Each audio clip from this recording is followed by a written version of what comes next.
버려도 예수만 버려 끝까지 나를 오라보시니 주는 저 산 밑에 백방 빛나는 새벽별 이 땅 위에 믿을 것이 없구나.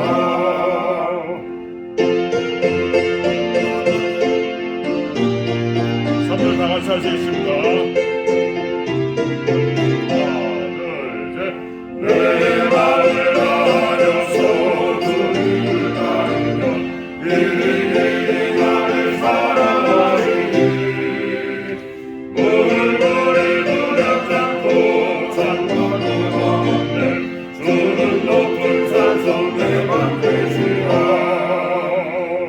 내 영혼 보이시네 내 물이고 나 친히 주를 뵙길 원하니 주는 저 산 밑에 백화 빛나는 새벽별 이 땅 위에 내릴 것이 없도다.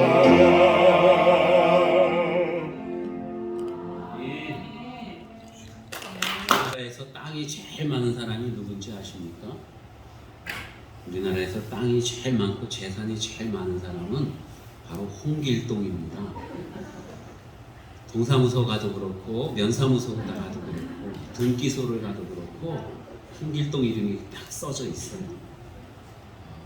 아마도 홍길동이 그 전에 동에서 번쩍 서에서 번쩍 그러니까 굉장한 능력을 가지고 있고 많은 것을 갖고 있다 그리 생각이 되어서 그런지 몰라도 하여튼 홍길동 이름이 많이 있습니다.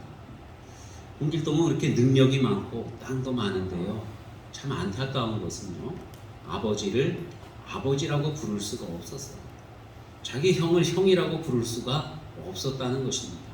분명히 자기를 낳아준 아버지인데도 그 혈연 관계가 분명한데도 불구하고 서자로 태어났기 때문에 아버지를 아버지라 부르지 못하고 나으리 이렇게 불러야만 됐다는 거예요. 얼마나 여러분 안타깝습니까? 억울하겠죠. 여러분 우리는 어떻습니까? 우리는 원래 하나님과 원수가 되었었어요. 하나님의 원수였었어요. 하나님은 그냥 두려운 분이고 우리는 늘 죄를 행해서 하나님께 걱정을 끼쳐드리는 그러한 존재이고 하나님 싫어하는 일만 골라서 하는 그러한 하나님의 원수였거든요. 그런데 하나님께서는 우리더러 아들이라 딸이라 자녀라 이렇게 말씀하십니다. 그리고 하나님을 부를 때에 아버지라고 부르도록 그렇게 허락을 하셨어요. 하나님 나으리가 아니라 하나님 아버지 이렇게 부르도록 허락해 주셨다는 것입니다. 우리는 원래 죄인이었는데 하나님하고 너무나도 동떨어진 그러한 삶을 살고 있었어요. 하나님과 우리 사이에는 큰 담벼락이 있었습니다. 그런데도 하나님께서는 우리 보고 아버지라 불러라 이렇게 말씀하셨다는 것이죠. 요한복음 1장에 보면 이런 말씀이 있습니다. 영접하는 자, 곧 그 이름을 믿는 자에게는 하나님의 자녀가 되는 권세를 주셨으니 이렇게 말씀합니다. 영접하는 자, 그 이름을 믿는 자는 하나님의 자녀가 되는 권세를 주셨답니다. 하나님의 자녀는 아무나 되는 게 아니라 자녀가 되는 권세가 있어야 자녀가 되는 거예요. 근데 그 권세를 하나님께서 주셨다는 거예요. 누구에게? 영접하는 사람, 그 이름을 믿는 사람. 여러분 영접 그러면은 뭔가 좀 추상적이지요. 하나님을 영접한다, 예수님을 영접한다. 영적인 일들이기 때문에 눈에 보이는 일이 아닌 거예요. 그런데 이 영접이라는 것을 또 다른 말로 그렇게 표현합니다. 그 이름을 믿는 것. 예수 그리스도의 그 이름을 믿는 것입니다. 즉 예수님의 이름을 믿는 거예요. 여러분 예수님을 믿으시지요? 예수님을 믿는다고 하는 것은 예수님의 이름을 믿는 거예요. 그 예수님의 이름이 무슨 뜻이냐면 따라해 볼까요? 하나님이 구원하신다. 좀 더 정확히 말하면은 여호와께서 구원하신다. 이게 예수라는 뜻이에요. 성경에는 예수라고 하는 비슷한 이름들이 많이 있습니다. 여호수아, 예수와 예수 이 같은 의미인데 내가 나를 구원하는 게 아니고 돈이 나를 구원하는 게 아니고 어떤 힘이나 능력이 나를 구원하는 게 아니고 여호와 하나님이 나를 구원해 주신다는 거예요. 내 능력이 아니라 내가 가진 돈이 아니라 하나님께서 은혜로서 나를 구원해 주신다는 거예요. 그것을 믿는 것이 곧 예수님을 믿는 것입니다. 그 예수님을 믿는 것이 영접하는 것이고 그 사람에게는 하나님께서 우리에게 권세를 주시는데 어떤 권세를 주시느냐? 하나님을 아버지라고 부르는 자녀가 되는 권세를 주셨다. 그렇게 말씀하고 있습니다. 여러분 하나님을 부를 때에 아버지 이렇게 부르시기를 바랍니다. 아버지가 좀 더 멀다고 느껴지면 아빠 이렇게 부르시기를 축원합니다. 우리가 그렇게 부를 때에 하나님은 정말로 기뻐하시는 거예요. 여러분 하나님을 어떻게 느끼십니까? 먼 데 계신 하나님으로 느끼십니까? 아니면은 가까이 계신 하나님으로 느끼십니까? 아니면은 나와 늘 내 손을 붙들고 동행해 주시는 그 하나님으로 느끼십니까? 하나님의 이름은 원래 여호와예요. 여호와. 그런데 이스라엘 사람들은 하나님의 이름을 함부로 부르지를 않습니다. 왜냐하면 십계명에 여호와 하나님의 이름을 망령되이 일컫지 말라 이러셨거든요. 그러니까 여호와라는 이름을 부르면서 혹 우리가 다른 실수를 하게 되면 하나님께 죄가 되는 거예요. 누를 범하게 되는 것입니다. 그래서 여호와라고 하는 이름을 잘 안 불러요. 성경에 여호와라고 하는 이름을 써놓고는 읽을 때는 아도나이, 주님 이렇게 불렀다는 거예요. 이렇게 읽었어요.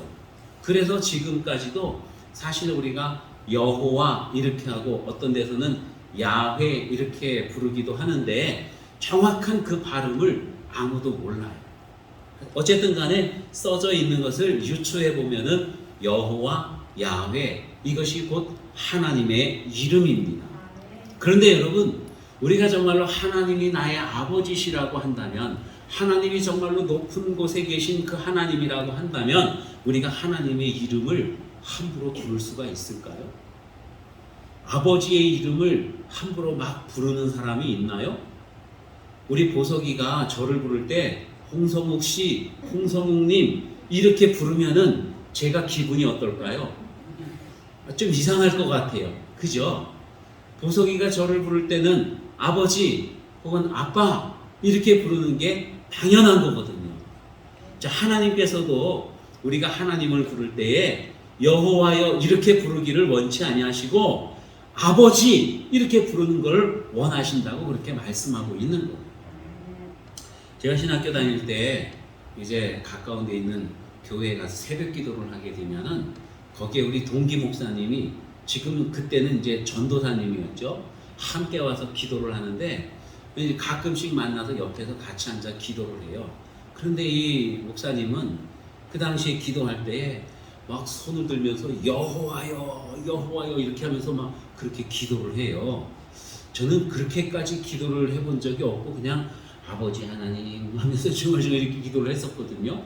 그래서 이분이 여호와여 여호와여 이렇게 기도해서 야 뭔가 좀 다르긴 다르다. 모태신앙이고 뭐 그러다 보니까 야 좀 뭔가 내가 뭐 이렇게 밀리는 느낌이 들고 좀 부러운 느낌이 들어요. 그래서 저도 이제 그 이후로다가는 몇 번 여호와여 여호와 이렇게 기도를 하는데 이게 영 남의 옷을 입은 것 같아요. 아니 우리 아버지를 부르는데 아버지 이름을 부르는 게 뭔가 좀 어색하다는 것이죠. 그동안에 저는 아버지 하나님, 하나님 아버지 이렇게 부르면서 기도를 했었거든요. 근데 여호와여 그러니까 괜히 뭔가 좀 멀리 계시는 것 같고 뭔가 너무 이렇게 격식을 차리는 것 같고 아니 그 격식도 아니죠. 사실은 아버지 이름을 부르면서 그죠? 홍성욱 씨 용돈 좀 주세요 하고 보석이가 부르면은 제가 좀 이상할 것 같아요.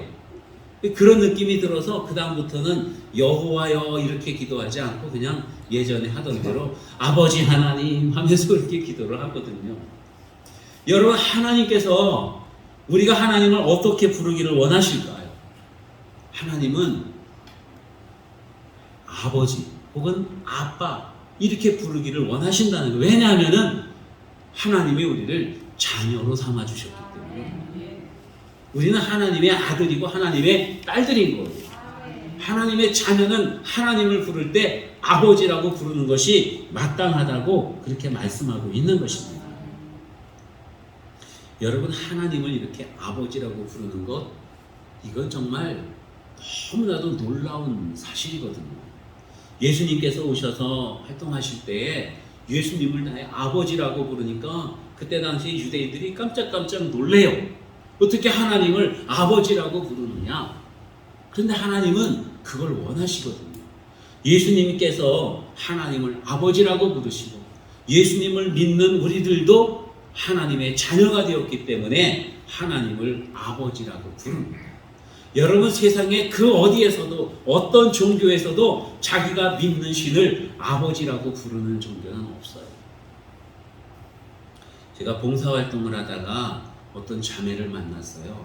이 자매는 이제 뭔가 좀 실수를 해서 사회봉사 80시간을 명령받아가지고 와서 봉사하는 그런 분이었습니다. 제가 물어봤어요. 교회 다니세요? 안 다니겠죠? 안 다닐 것 같아요. 물어봤습니다. 안 다닌대요. 아주 어렸을 때만 다녔대요. 그래서 그러면 교회 나오세요. 우리 교회가 저 가연산 자락에 예쁘게 있는 성실교회인데 나오세요. 그랬더니만은 자기는 예수님을 믿는 사람들은 꼭 그렇게 예수님을 믿으라 그리고 교회 나오라고 그래서 더 예수님을 안 믿는다는 거예요. 불교 다니는 사람들은 우리 절에 와라, 부처님을 믿어라 이런 얘기를 안 하는데 예수님을 믿는 사람들은 꼭 그런 얘기를 한다는 거예요. 그렇기 때문에 그게 자기는 싫대요. 그래서 제가 뭐라고 말을 했을까요? 불교를 다니는 사람들에게는 구원의 확신이 없어요. 그러니까 불교 절에 나오라고 말을 안 합니다. 교회 다니는 사람들은요, 예수님을 믿으면 구원의 확신이 있어요. 하나님을 아버지라고 부를 수 있는 자격이 부여되는 거예요. 그러한 믿음이 있으니까 예수님을 믿으라고, 너무나 좋은 것이기 때문에 예수님을 믿으라고 하는 것이다. 이렇게 말을 했습니다. 여러분, 우리가 정말로 예수님을 믿으면서 얻는 것이 얼마나 많습니까? 천국을 약속받아요. 하나님의 자녀가 됩니다. 이 땅에서도 영이 잘 되는 것과 같이 모든 행하는 일들이 또한 잘 되는 줄로 믿으시기를 바랍니다. 이와 같이 놀라운 축복을 우리가 받아가며 살아요. 하나님의 자녀로서 말입니다. 하나님께서는 자녀된 우리들이요, 행복하기를 원하셔요. 복받은 삶을 살기를 원하십니다. 날마다 평안하고 기쁘기를 원하셔요. 무엇보다도 하나님께서 우리에게 원하시는 것은요, 하나님을 닮은 그러한 삶을 살기를 원하신다고 하는 것입니다. 오늘 우리가 읽은 본문 말씀을 쭉 보면은요, 우리가 하나님의 자녀가 되었으니까 하나님을 닮은, 하나님의 마음에 꼭 드는 그러한 삶을 살아가는 것이 마땅하구나 하는 것을 우리가 알 수가 있습니다. 여러분, 아빠들 혹은 엄마들이 우리 자녀들에게 원하는 것 여러 가지가 있겠죠. 나중에 성공하기를, 공부도 잘하기를, 착한 사람이 되기를, 많은 것을 원할 것입니다. 그 중에 하나 정말 중요한 것은요, 나를 닮은, 그죠? 아닙니까? 나 닮을까봐 걱정됩니까? 물론 우리가 연약한 부분들이 많이 있어서 그런 것 걱정됩니다. 그럼에도 불구하고 누군가 우리 자녀들과 내가 있는 것을 보면서 어쩌면 그렇게 아빠를 쏙 빼닮았니? 그러면 어쩌면 그렇게 엄마를 쏙 빼닮았니? 그러면 기분이 나빠요? 좋아요? 좋죠. 우리 자녀와 내가 정말 그런 관계라는 게 입증이 되니까 얼마나 좋습니까? 우리 자녀들이 나를 닮기를 원해요. 그런데 여러분, 우리는 정말로 부족한 부분들이 많습니다. 그래서 이렇게 원합니다. 나의 단점들 말고 나의 장점들, 보소가 아버지의 장점을 꼭 닮아라. 닮을 게 없어요? 장점이 있으면 닮어. 여러분, 부모님의 마음은 그런 거예요. 나의 장점을 우리 자녀들이 꼭 닮기를 원하는 겁니다. 하나님은 여러분 단점이 있으셔요, 없으셔요? 단점이 전혀 없으십니다. 하나님은 무조건 옳으신 분이고, 하나님은 전능하신 분이고, 하나님은 정말로 흠이 없으신 분이에요. 그래서 우리는 오직 정말 무조건 하나님을 닮아야 돼요. 그 사람이 복받은 사람입니다. 그래서 하나님은 우리 모두가 다 하나님을 닮기를 원하신다. 하나님의 특별히 어떤 점 닮기를 원하시느냐면요, 하나님은 첫 번째로 거룩하신 하나님이십니다. 내가 거룩하니 너희도 거룩하라 하고 주님이 그렇게 말씀하셨어요. 여러분, 거룩이라고 하는 말이 뭐예요? 거룩이라는 말을 순수 우리말로 이렇게 순수 우리말인가요? 좀 우리가 알기 쉬운 말로 해석을 하면은 이렇게 분류되었다는 거예요. 따로 떨어져 있다는 거예요. 섞여 있지 않고 구분되어져 있다는 뜻입니다. 세상에는 악한 사람, 선한 사람, 좋은 일, 나쁜 일, 부족한 것, 넘치는 것 많이 있는데, 그러한 많은 것들 중에서 특별하게 이렇게 구별되어지는 것, 좋은 쪽으로만 따로 딱 떼어져 놓아지는 그러한 삶을 살라고 주님이 말씀해요. 여러분, 세상에서 우리가 거룩한 삶을 살려면요, 우리의 목적을 하나님 아버지께 두는 거예요. 하늘나라에 두고 살아가는 것입니다. 그것이 목적이 될 때에 우리는 거룩한 삶을 살 수 있어요. 세속에 휩쓸리지 아니하고 세상 죄악 가운데 발을 디디지 아니하고 하나님이 기뻐하시는 정말 거룩한 삶을 우리가 살 수 있다고 하는 것입니다. 주님께서 우리에게 십계명을 주시고 여러 가지 율법의 해석들의 말씀을 주셨는데, 그 말씀들을 온전하게 이루어 가는 삶이 거룩한 삶인 거예요. 그런데 여러분, 우리가 정말로 거룩한 삶을 온전하게 살 수가 있습니까? 사실 그게 쉽지가 않지요. 너무나도 어렵습니다. 두 번째로는요, 우리 주님께서 내가 사랑하는 것 같이 너희도 사랑하라 이렇게 말씀하십니다. 요한일서에 보면은 하나님은 사랑이시라고 그렇게 말씀해요. 하나님의 속성이 사랑이라는 것입니다. 그러면은 하나님의 자녀된 우리들도 속성이 어떻게 돼야 돼요? 사랑이어야 하는 거예요. 사랑을 실천하는데 억지로 실천이 되어지는 게 아니라 그냥 너무나도 기쁘고 자연스럽게 사랑이 실천이 되어지는 그러한 삶을 살아야 되는 것을 주님께서 우리에게 말씀하고 있는 거예요. 여러분, 근데 우리는 어때요? 정말로 사랑을 실천하며 살고 있나요? 하느라고 하지만은, 그러나 보면은, 솔직히 보면은요, 사랑하는 것보다는 미워하는 게 더 많아요. 원망하는 게 더 많고 시기하고 질투하는 게 참 많습니다. 우리 이웃들이 혹이나 이웃이 잘 되면은 함께 기뻐해야 되는데, 마음속에는 입으로는 아유 잘 됐네요, 정말 좋습니다 이러면서도 마음 한구석에는 뭔가 시기와 질투가 일어나는 거예요. 옛날에 어떤 수도원에 수도사님이 있었는데, 아주 이분이 인품이 좋기로 소문이 났었다고 합니다. 어느 날 그분을 시험하러 어떤 사람이 왔어요. 그래가지고 여러 가지로 시험을 하는데, 이분은 정말 천사와 같은 그러한 모습을 가지고 항상 하나님 앞에 100점짜리 그런 대답만 하는 거예요. 야, 이 사람은 정말 성자로구나. 그러다가 마지막에, 그런데 말이죠, 당신 형제인 아무개가 이번에 주교가 됐대요. 그러니까 갑자기 얼굴이 실룩실룩하고 뭔가 불편한 기색을 막 보이더라는 것입니다. 그러니까 시기하고 질투하는 마음이 막 일어나는 거예요. 정말 성자인 줄 알았는데, 정말 착하고 좋은 사랑이 많은 사람인 줄 알았는데, 이러한 시기와 질투심에는 그만 항복을 하고 말더라는 것입니다. 그와 같이 우리는 너무나도 연약해요. 우리는 너무나도 많이 부족합니다. 왜일까요? 무엇 때문일까요? 원래 하나님께서 사람을 만드실 때 흙으로 빚어서 사람을 만드셨죠. 그리고는 거기 코에 생기를 불어넣으셔서 살아있는 사람, 생명이 되었어요. 하나님이 사람을 만들 때는 하나님의 형상으로 만드셨거든요. 그러니까 하나님을 닮은 사람으로 만드신 거예요. 하나님을 닮은 사람. 원래는 우리가 하나님을 닮은 사람들이었다는 거예요. 그런데 아담과 하와가 죄를 지었습니다. 선악과를 따먹으면서 죄인이 되었어요. 결국 하나님의 형상을 잃어버렸어요. 하나님을 닮았던 그 닮음의 모습을 잃어버리게 되었다는 거예요. 그래서 이제는 하나님을 전혀 닮지 않은, 하나님과 원수가 된 그러한 사람이 되었다고 하는 것입니다.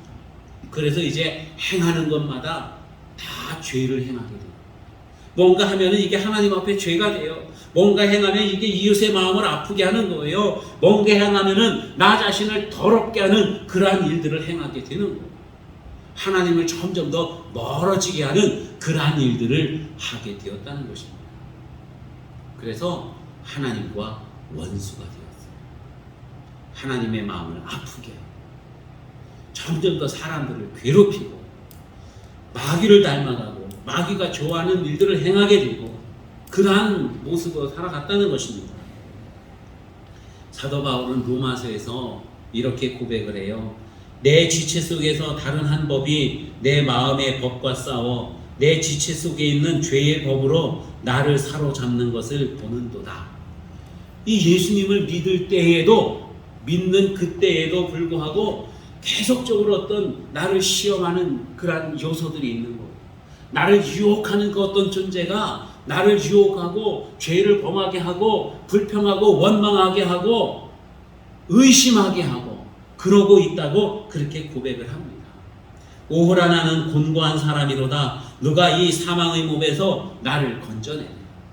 누가 나를 건져내 줄 수 있겠는가 하면서 그렇게 탄식을 합니다. 이게 이 인간의 본 모습인 거예요. 오늘날 우리가 예수님을 믿는다고 하면서도 온전하게 믿지 못하면 그러한 근심을 늘 하게 됩니다. 아니 어떤 사람은 그럼에도 불구하고 근심도 안 하는 사람도 있어요. 죄를 행하면서도 근심도 안 하고 악을 행하면서도 걱정도 안 하고 남을 아프게 했으면서도 후회도 안 하고 그러한 사람들도 있습니다. 왜? 무엇 때문에? 우리가 육신의 몸에 있기 때문에 하나님과 원수된 그러한 관계에 있기 때문에 우리가 온전한 삶을 하나님을 닮은 그러한 삶을 살지 못하고 있었다고 하는 것이죠. 여러분은 다 예수님을 믿으시죠. 하나님께서 구원하시는 것을 믿으시는 줄로 제가 압니다. 그런데 솔직하게 살펴보면 우리가 온전하게 예수님을 믿나요? 온전하게 거룩하고 정말 내가 온전하게 하나님을 닮은 그러한 삶을 살고 있습니까? 여러분 우리가 하나님 앞에 기도할 때에요. 어떤 내용들로 주로 기도합니까? 물론 하나님 나라를 위해서, 교회를 위해서, 죽어가는 영혼들을 위해서, 하나님의 마음을 위해서, 영광을 위해서 기도를 많이 합니다. 그런데 사실상 보면은 하나님을 위한 것보다 나 자신의 욕심을 채우기 위한 기도들이 더 많다는 것을 우리는 솔직하게 알 수 있을 거예요. 완전히 온전하게 거듭나지 못했기 때문에 그래서 그렇게 기도하게 되는 것입니다. 오늘 말씀에 보면은 너희 구원을 이루라 이렇게 말씀합니다. 구원을 이루려면은 온전한 하나님의 자녀가 됨을 우리가 인식하며 살아야 되는 것입니다. 여러분 이렇게 고백하시기 바랍니다. 나는 하나님의 자녀다. 여러분 세상에 그 어떤 주장들이 나를 하나님으로부터 멀게 하려고 한다 할지라도요, 이거 하나만큼은 분명히 해야 돼요. 나는 하나님의 자녀다. 왜냐하면은 나는 예수님을 믿기 때문에, 나는 하나님께서 은혜로 나를 구원해 주시는 것을 믿기 때문에 나는 하나님의 자녀라고 하는 것입니다. 그러면 우리가 하나님의 자녀로서 하나님을 닮아가는 삶을 살게 됩니다. 여러분 정말 중요한 것은요, 내가 하나님의 자녀라고 하는 자기 인식이 꼭 필요해요. 나는 하나님의 원수가 아니라 나는 하나님의 자녀입니다. 자, 그러면은 하나님의 자녀이기 때문에 아버지 되신 하나님을 닮아가게 되는 거예요. 우리가 하나님을 닮을 수 있는 근거는요, 바로 하나님의 자녀이기 때문이라는 거예요. 내가 닮아가려고 뭐 성형 수술을 하고 뭔가 노력을 하고 막 애써서 그래서 하나님을 닮아가는 게 아니라, 여러분 보석이가 애써서 저를 닮아가나요? 아니잖아요. 그죠? 그냥 우리 아들이니까 나를 닮아가는 거예요. 우리 자녀들이 여러분을 닮아가는 게 그들이 막 노력을 해서 하나님을 닮아가는 게 아니라는 거예요. 여러분의 자녀이니까 여러분을 닮아가는 거예요. 우리가 하나님의 자녀라고 하는 인식을 가지고 있으면은 하나님께서 우리로 하여금 하나님을 닮은 사람이 되어지도록 역사하시는 줄로 믿으시기를 바랍니다. 아멘. 골로새 교회는요, 예전에는 예수님을 몰랐어요. 그래서 우상숭배하고 이단들이 막 들어오고 정말로 악을 행하고 못된 짓들을 많이 행하고 그러한 사람들이 골로새 지역에 많이 있었습니다. 근데 사도 바울이 가서 복음을 전했어요. 예수님을 믿었습니다. 그리고 나서 그들의 삶이 변화되어졌어요. 골로새서 1장에 보면 이렇게 말씀합니다. 전에 악한 행실로 멀리 떠나 마음으로 원수가 되었던 너희를 이제는 그의 육체의 죽음으로 말미암아 화목하게 하사 너희를 거룩하고 흠없고 책망할 것이 없는 자로 그 앞에 세우고자 하셨으니, 변화되어진 삶을 말씀하고 있는 거예요. 옛날에는 악을 행하고 하나님과 원수가 되었었는데 예수님께서 십자가 달려 죽으심으로써 그 이름을 믿을 때에 하나님의 자녀가 되고 새로운 사람이 되었다고 말씀합니다. 골로새 교회보다도요, 고린도 교회는 더 악한 일들이 많이 있었습니다. 그래서 고린도 교회에 복음이 전해졌을 때에 이렇게 또 주님께서 말씀합니다. 그런즉 누구든지 그리스도 안에 있으면 새로운 피조물이라 이전 것은 지나갔으니 보라 새 것이 되었도다. 그리스도 안에서 하나님의 자녀가 되었다. 옛날에는 하나님과 원수였지만 그러나 이제는 예수 그리스도 안에서 새로운 피조물, 하나님의 자녀가 되었다고 그렇게 말씀하고 있는 것입니다. 하나님의 자녀가 되었기 때문에 하나님의 그 은혜로 말미암아서 우리는 하나님을 닮은 사람이 되어진다고 말씀하고 있어요. 고린도후서 9장 8절에 이런 말씀이 있습니다. 하나님이 능히 모든 은혜를 너희에게 넘치게 하시나니 이는 너희로 모든 일에 항상 모든 것이 넉넉하여 착한 일을 넘치게 하려 하심이라. 자, 하나님께서 은혜를 넘치게 주셔서 우리가 착한 일을 넘치게 하도록 하셨다. 그렇게 말씀합니다. 하나님의 은혜가 넘치도록 우리에게 와서 우리가 하나님의 자녀가 되고 하나님을 넘치도록 닮은, 꼭 빼닮은 그러한 사람이 되도록 하셨다고 주님이 말씀해요. 여러분, 이 모든 것들이 다 어떻게 이루어져요? 하나님의 은혜로 말미암아서 이루어지는 것입니다. 예수 그리스도를 믿을 때에, 하나님의 은혜와 그 구원하심을 믿을 때에 우리는 하나님의 자녀가 되고, 하나님의 자녀이기 때문에 내가 그러한 인식을 분명히 하고 있다고 한다면 우리는 하나님을 닮은 그러한 사람이 되어지는 것입니다. 사랑의 원자탄 그 주인공이 누구죠? 손양원 목사님. 저기 애양원 소록도 거기 가서 나병 환자들을 돌보고 이렇게 애쓰신 그 목사님이십니다. 그런데 그 두 아들이 공산주의자들에 의해서 총살을 당해 죽었어요. 이거 왼수지 않습니까? 그 공산주의자가. 그런데 이 손양원 목사님이 아직 어리고 청년이니까 내가 양아들로 삼아서 내가 새 사람을 만들겠습니다. 그래가지고 이 원수를 양아들로 삼은 거예요. 그래서 이 손양원 목사님의 그 큰 사랑을 사랑의 원자탄이다 이렇게 표현을 합니다. 영등포 교회를 다니던 방지일 목사님 말씀에 의하면은 손양원 목사님은요 키가 아주 작았대요. 그 다른 친구들과 이렇게 있으면은 키가 한참 작아서 막 놀렸답니다. 꼬맹이라고 놀리기도 하고 막 이랬대요. 육체적으로는 아주 작은 분이었지만은 그러나 예수 그리스도 안에서 하나님을 닮은 사람이 되어서 그 사랑이 넘치는 사람, 얼만큼 넘치느냐? 여러분, 원자탄 폭발 능력만큼 그렇게 큰 사랑을 행할 수 있었다. 여러분, 그렇게 하나님을 많이 닮은 그러한 목사님이었다고 그렇게 이야기를 하고 있는 것입니다. 사랑하는 성도 여러분, 정말로 우리가 하나님 앞에서 좋은 일을 많이 행하기를 원하시지요. 어떤 일들이 좋은 일들입니까, 여러분?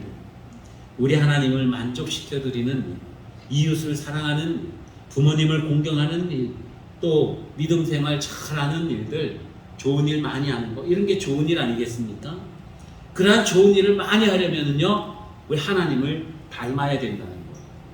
하나님을 닮으려면은 하나님의 자녀가 되면 됩니다.